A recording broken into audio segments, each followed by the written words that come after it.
Hello my dear students of class 7th, this is Priyanka Arora welcoming you all once again to Maths online class. Yes dear students, we were doing chapter number 14 comparing quantities and we were on exercise 14.2 and in my last lecture I have explained you question number 7 to question number 10 of exercise 14.2 and today in this video I will be starting from question number 11. So without wasting any more time, let us begin with question number 11 of exercise 14.2. So question number 11 is, on a rainy day, 16 students of the class got wet in a rain. एक rainy day पर एक class के 16 students wet हो गए rain में. Okay. If 8% of the total class got wet, अगर देखा जाए तो पूरी class में 8% स्टूडेंट्स जो थे वो बारिश के अंदर गीले हो गए. So find the total strength of the class. हमें क्लास की टोटल स्ट्रेंथ फाइंड आउट करनी है. So whatever we have to find in the question, first of all we will consider that as x. Let the total strength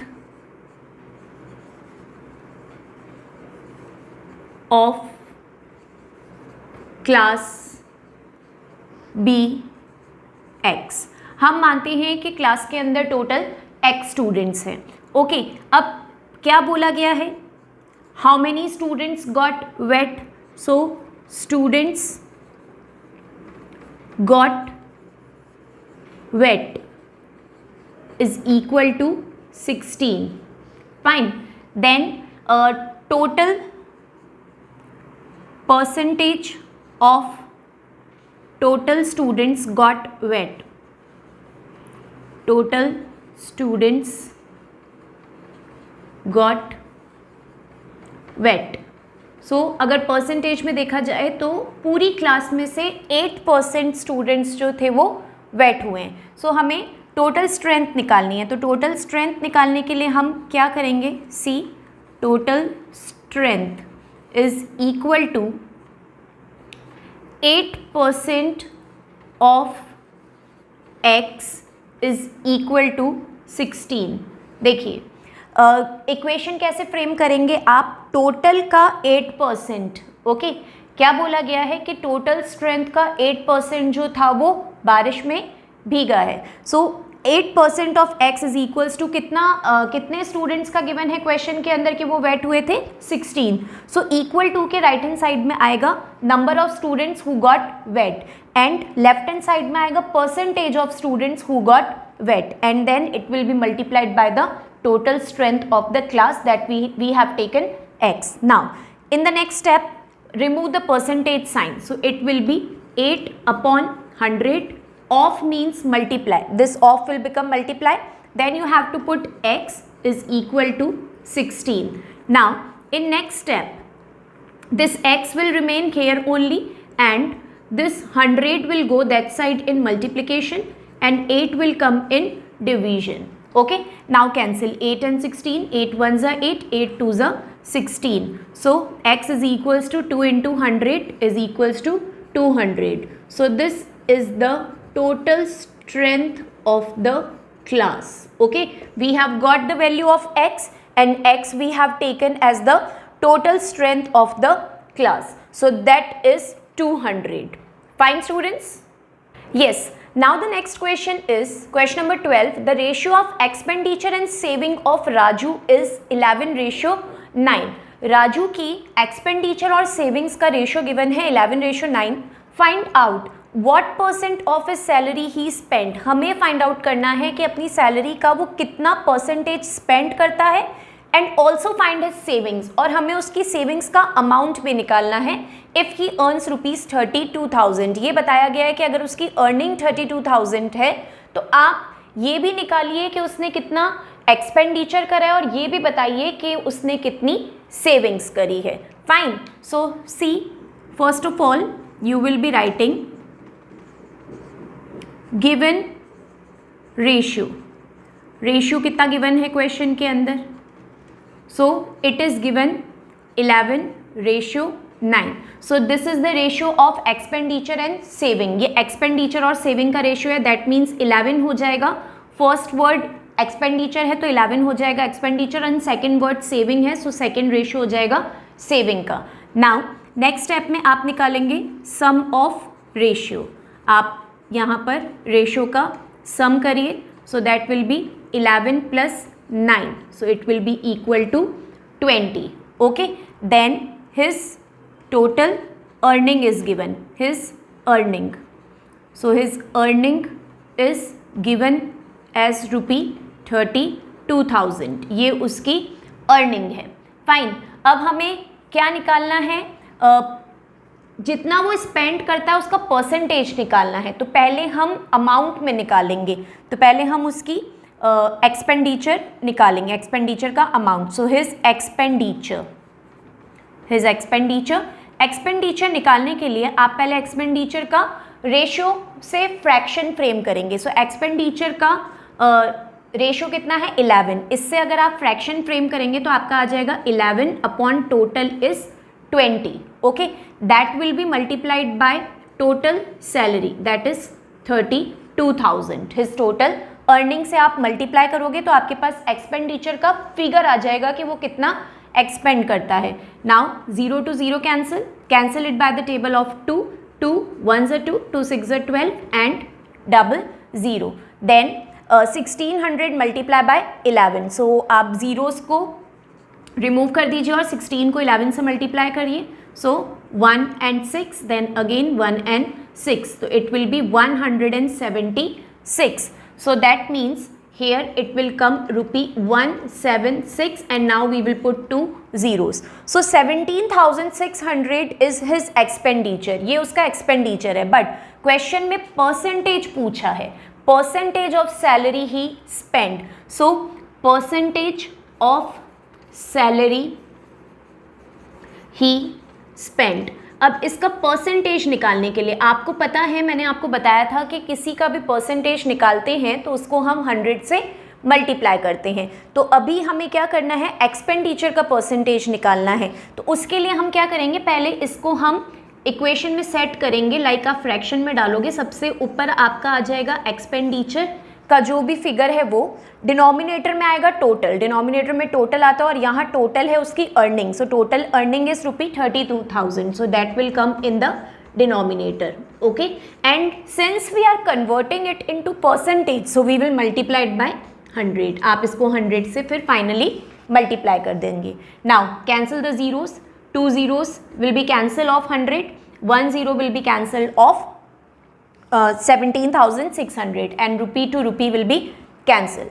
Now what is remaining, 1760 and 32. Here you can divide this number, or if you want you can cancel it. See, 1760 divided by 32. Okay, if we cancel it by the table of 4, so see, 4 8s are 32, 4 4s are 16, 1 carry over, 4 4s are 16, and then again 0.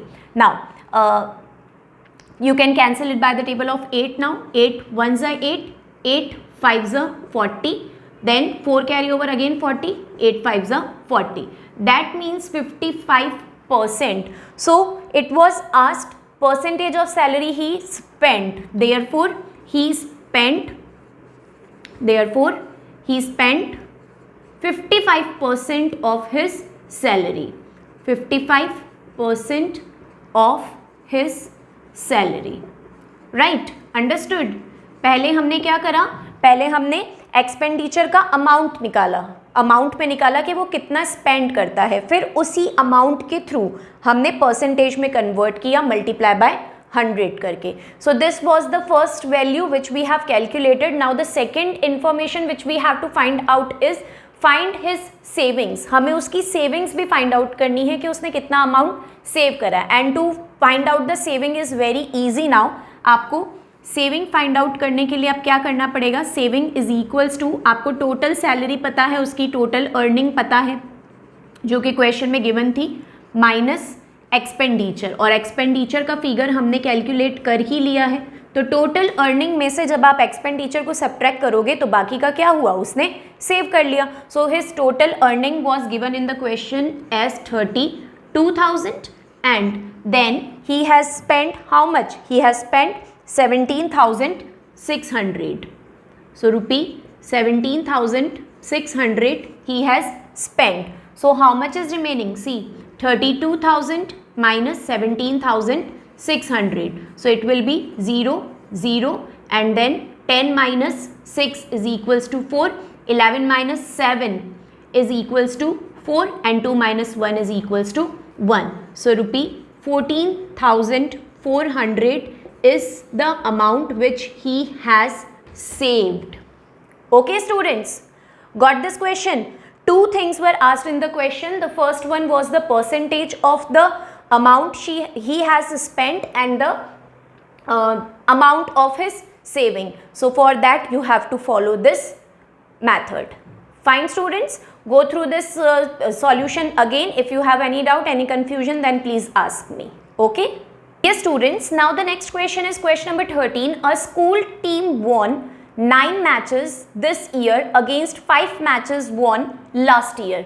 School team ने इस year 9 matches जीते हैं, जबकि last year school team ने 5 matches जीते थे.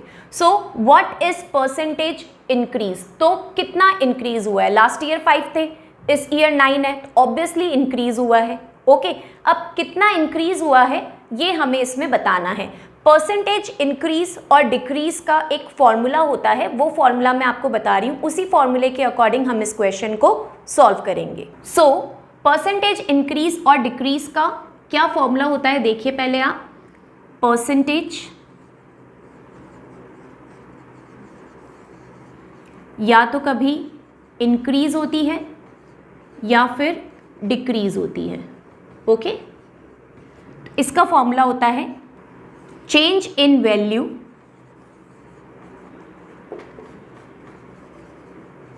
Upon original value multiply by 100. तो ये फॉर्मूला होता है परसेंटेज इंक्रीज या डिक्रीज का. इस क्वेश्चन के अंदर परसेंटेज इंक्रीज हुआ है, तो देखिए यहाँ पर जो हमारी ओरिजिनल वैल्यू होगी वो क्या होगी? ओरिजिनल वैल्यू आप काउंट करोगे लास्ट ईयर वाली. सो लास्ट ईयर वाली आपकी वैल्यू क्या थी? 5. ओके, अब चेंज इन वैल्यू कैसे निकालोगे आप? चेंज इन वैल्यू, यहाँ पे हम चेंज इन वैल्यू निकालेंगे last this year minus last year. This year का जो विनिंग नंबर है, this year minus last year, इतना ही चेंज हुआ है. चेंज क्या हुआ है? इस ईयर 9 मैच जीते गए हैं और लास्ट ईयर 5 मैच जीते गए, तो कितना चेंज हुआ? 4 का चेंज हुआ. So this is the change in value. Okay, now simply you have to put this value in the formula. So our formula is change in value. So the change in value was 4. So that will come in numerator, and original value was 5 of the last year and multiply by 100 since the 100 was there in the formula. Now cancel. 5 1s are 5, 5 2s are 10, 0, and 4 into 20 is equals to 80%. So what is the percentage increase? 80% increase in the percentage was there in the winning percentage. Fine.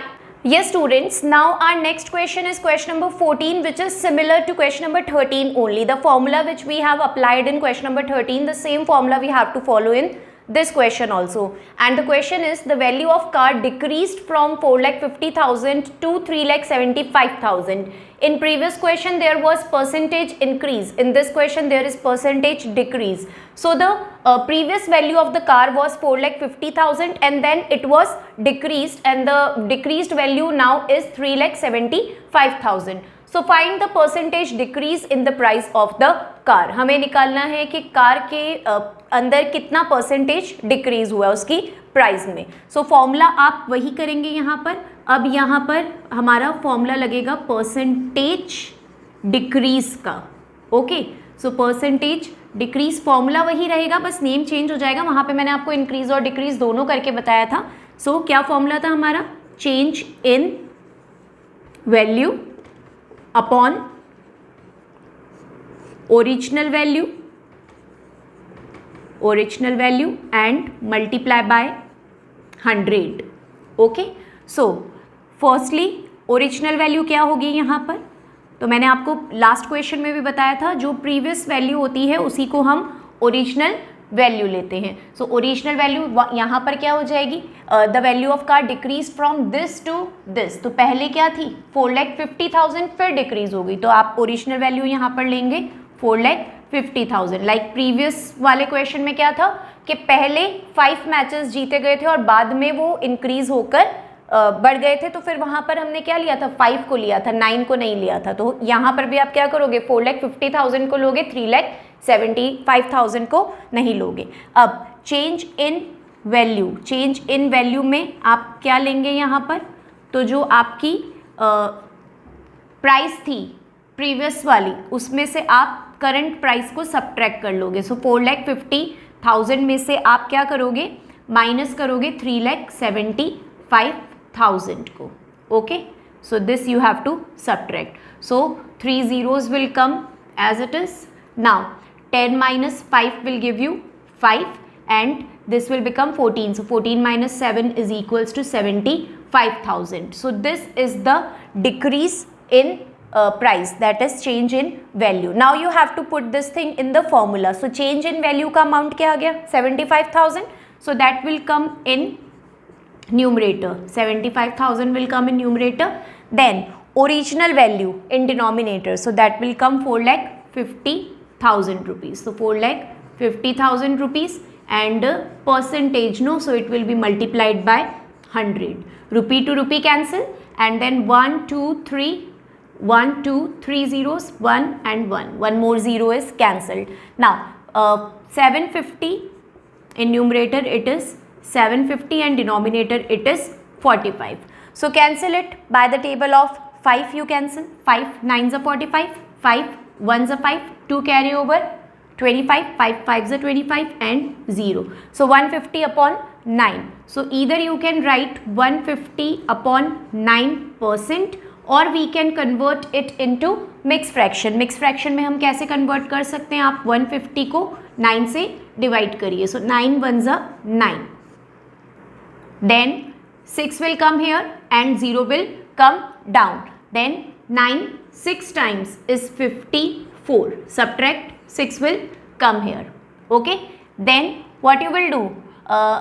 Mixed fraction you can write as 16:6 upon 9. Now you can see that 6 and 9 both are cancelling by the table of 3. So we will cancel it here. 3 2s are 6 and 3 3s are 9. So 16:2 upon 3%. Okay. So why this cancelling is there after division? Because this number is still cancelling by the table of 3. So if you will cancel it by the table of 3 here only, no, so after that you don't have to cancel. See, I will tell you that also. अगर हम 150 और 9 को यही cancel कर देते 3 की table से, 3 3s are 9, 3 5s are 15 and 0. So 50 divided by 3. अब आप 50 को अगर आप 3 से डिवाइड करोगे तो बाद में आपको cancel नहीं करना पड़ेगा. 3 1s are 3 20, then 3 6s are 18, 2 remainder. Okay. So see, now you got 16:2 upon 3%. So अगर हम पहले कभी कैंसलिंग करना भूल जाते हैं किसी टेबल से तो आप डायरेक्ट भी डिवाइड कर सकते हो, फिर मिक्स फ्रैक्शन में उसकी कैंसलिंग कर सकते हो, या फिर आप अगर 3 की टेबल से डायरेक्ट डिवाइड कर कैंसलिंग कर रहे हो उसको, उसके बाद में भी आप जब फाइंड आउट करोगे मिक्स फ्रैक्शन में आपका आंसर सिमिलर ही आएगा दोनों केसेस में. Fine. Yes students, now question number 15 is in the second terminal examination Sharad scored 65 marks in English. Second term के एग्जाम्स थे जिसमें एक स्टूडेंट है शरद, उसके अलग अलग सब्जेक्ट्स के मार्क्स यहाँ पे गिवन है. So he got 65 marks in English, 75 marks in Hindi, 65 marks in social science, 82 in mathematics and 91 in science subject.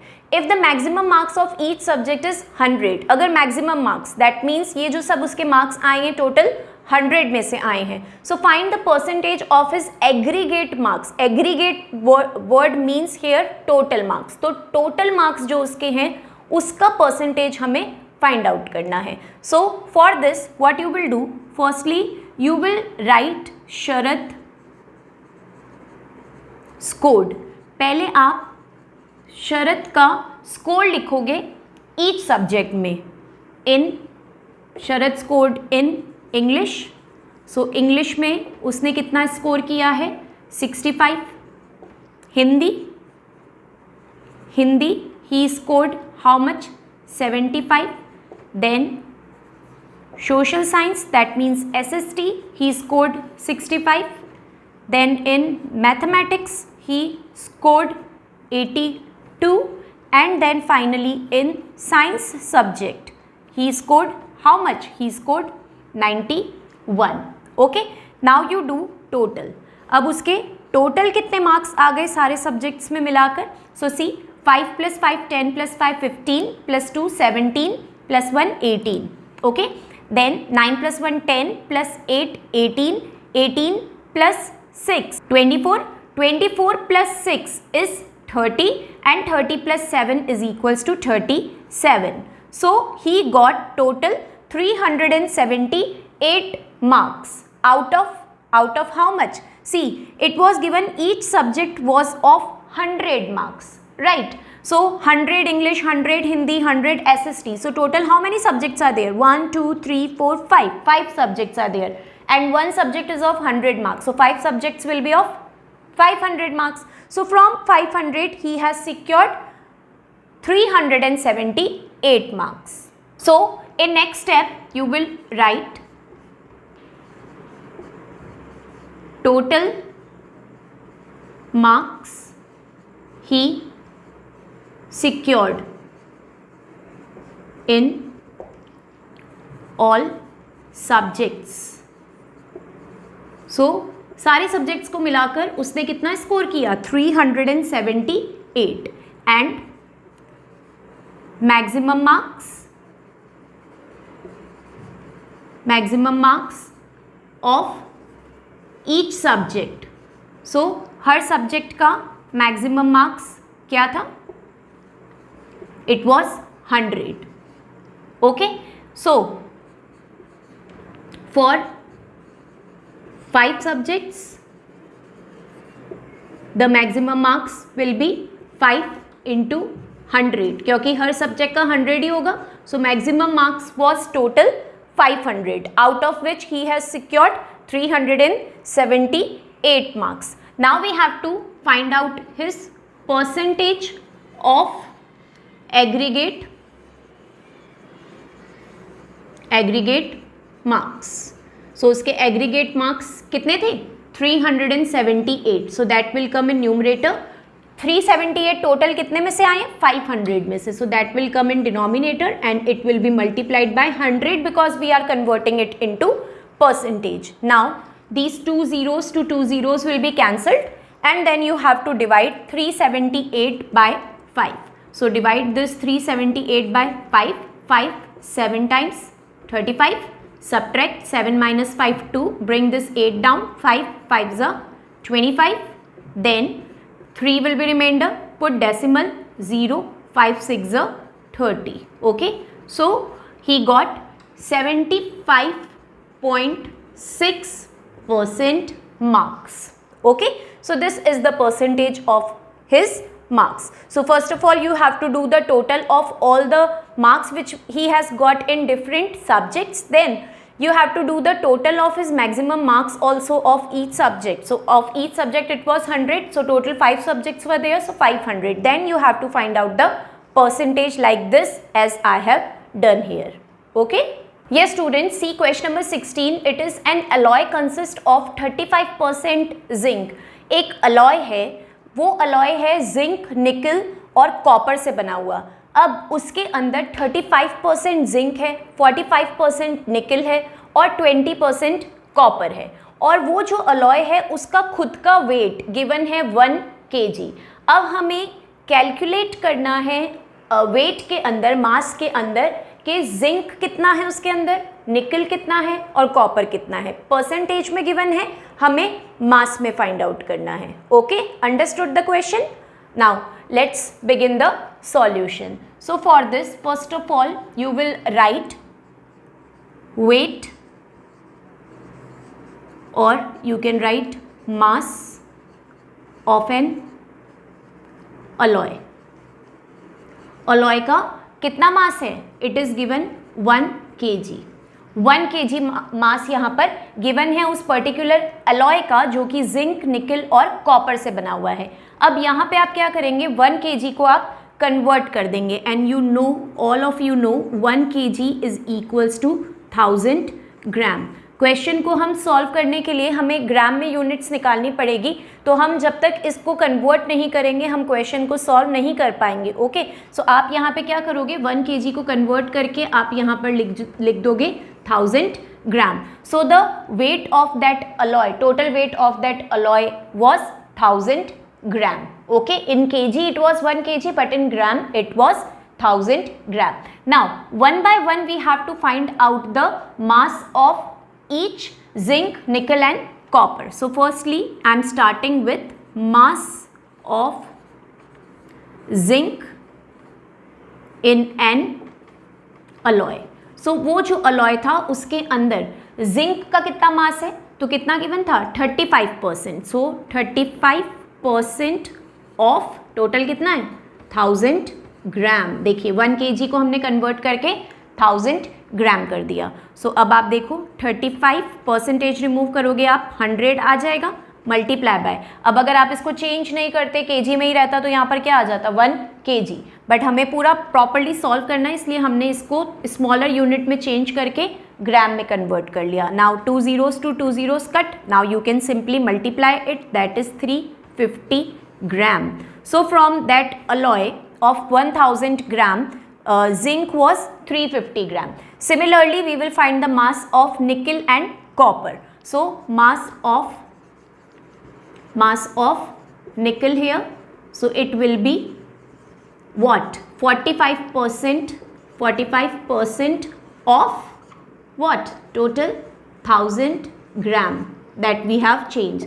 So now 45 upon 100% will remove, in denominator will come 100, in place of you will put multiplication sign and then 1000. Cancel 2 zeros and 2 zeros, multiply, 45 into 10 will give you 450 gram. So this is the answer of mass of nickel. And finally we will find the mass of copper in the alloy.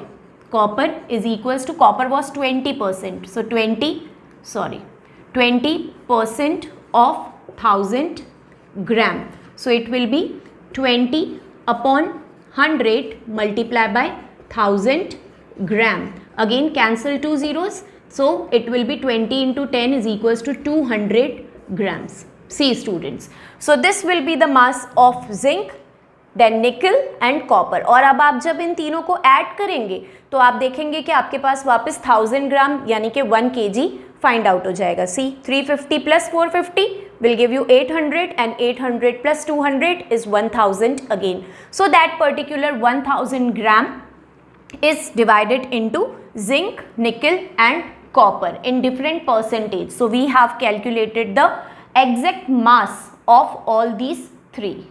Clear students? Yes students, question number 17 is 120,000 cars were manufactured in a country in the year 2004 and 5. So in the year 2004 and 5, 120,000 cars were manufactured. Then the production of cars increased to 150,000 in 2005 and 6. अब जो car का production है वो 2005 और 6 के अंदर increase हो गया। देखिए पहले कितना था 120 और अब इंक्रीज होके कितना हो गया 150. So what we have to find? We have to find the percentage increase in the manufacture of car. अब वापस percentage increase, that means यहाँ पे भी हमारा percentage increase का फॉर्मूला लगेगा और मैंने आपको percentage increase and decrease का फॉर्मूला क्या बताया था? It was change in value in the numerator, then original value in the denominator and then multiplied by 100. So this is the formula of percentage increase or decrease. अब इस question के अंदर पहले आप देखिए ओरिजिनल वैल्यू क्या होगी। तो ओरिजिनल वैल्यू यहाँ पर हो जाएगी जो कि 2004 और 5 में थी, जो पहले थी वही ओरिजिनल होगी। So original was 120,000. So you will write 120,000. No need to open the 1000 zeros लिखने की जरूरत नहीं है, आप ऐसे ही इसको लिखिए 120,000. Now change in value. So change in value आप कैसे निकालेंगे? सब्ट्रैक्ट करके निकालेंगे. कितना चेंज हुआ है? जो अभी रिसेंट मीन्स 2005 और 6 में जो मैन्युफैक्चर था उसमें से आप 2004 और 5 को सब्ट्रैक्ट कर दोगे. ओके, 2005 और 6 की जो मैन्युफैक्चरिंग थी इसमें से आप सब्ट्रैक्ट करोगे 2004 और 5 को. ओके, इन दोनों को आपको आपस में सब्ट्रैक्ट करना है. सो 2005 और 6 की मैन्युफैक्चरिंग थी 150,000 और इसमें से हम सब्ट्रैक्ट करेंगे 2004 और 5 की, दैट इज 120,000. ओके, तो जब आप इन दोनों को सब्ट्रैक्ट करोगे आपके पास में कितना आ जाएगा? It will B 30,000. Right. Now अब हमारे पास चेंज इन वैल्यू का फिगर आ गया है, हमारे पास ओरिजिनल वैल्यू भी है, तो हम डायरेक्टली इन वैल्यूज को हमारे फॉर्मूला में पुट करेंगे. सो it is change in value. So change in value is 30,000. So that 30,000 you have to write in the numerator, and the original value was 120,000. So that will come in the denominator, and since we are finding the percentage, so it will be multiplied by 100. Now 1000 to 1000 cancel, 0 and 0 cancel, then 3 1s are 3, 3 4s are 12, 4 and 100 25 times. In the table of 400 comes 25 times. That means 25%. So this is the percentage increase in the manufacture of cars in the year 2005 and 6. Okay students, understood? So these types of questions are very simple. You only have to know the formula, and once you know the formula, then find out the value of original value and the change in value, then simply put it in the formula and you can come up with your result. Fine students, so today I have given you the solution from question number 11 to question number 17 of exercise 14.2. Now in my next lecture I will be explaining all the remaining questions of this particular exercise, and then our exercise 14.2 will be over. Fine students, so in this lecture I am giving till here only, till question number 17. I hope this video is helpful for you, and you are benefiting your time by doing the practice from the video. Okay, so try to understand the questions and keep on practicing to secure good marks in your exams. Fine. So that's all for today. Now I will meet you back in next lecture. Till then, please take care of yourself. Thank you so much.